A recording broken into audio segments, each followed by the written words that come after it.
everybody, it's Sierra and Let's Talk Books.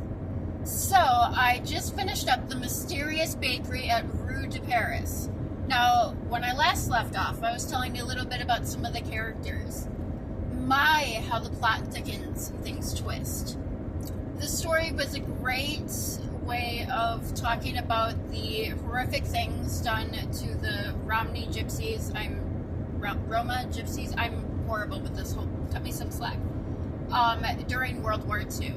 It also discusses the tragedies of living in a world that's not accepting of who you are as a person, or who you are as a culture. And the lead character in it, Edie, the way that she really goes about just discovering who she is again, and, finding a place that, even though she ended up there unexpectedly, remember, she was not supposed to end up there. She was supposed to be in Paris. But how, she ends up in this bakery in this quirky little town, and she finds out, the different connections that it has to, France and its history and its culture. It's really just an awesome, awesome story. So I finished it a couple of days ago. And it was an excellent, excellent read. I feel like the characters are really strong. And the characters, like a lot of the other books that I read, they're broken.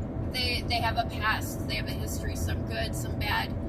They're very human, and I really enjoyed that aspect of this particular book. So, would I read it again? Absolutely. No question about it. In fact, I've already reached out to my local bookstore begging her for more books by this author who is Evie Gone? I'm probably butchering that too.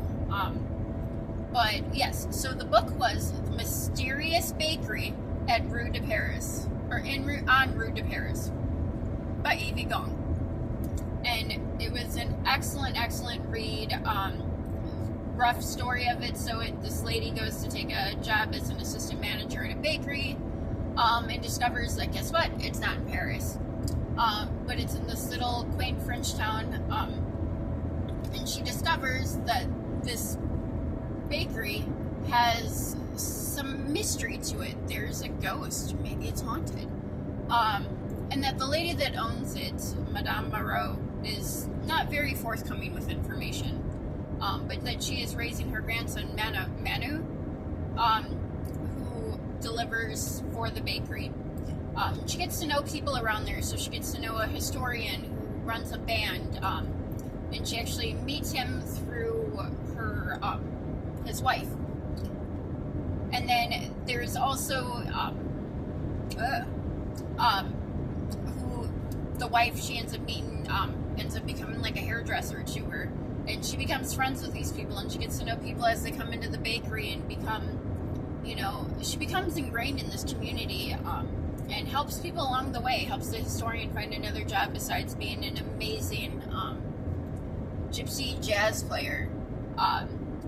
Because of the people she meets in the bakery. She falls in love with this guy who is not at all what he seems, and who is actually caring for a mother with dementia. Or Alzheimer's, I believe, is the one that she specifically has. And the struggles that he goes through, not feeling as like the adequate child, which I think a lot of kids that come from multiple child homes can really relate to. I know myself, I definitely am not what my birth mom would have chosen for an ideal daughter. But learning to embrace that and accepting, this is who I am. This is the path I choose to take.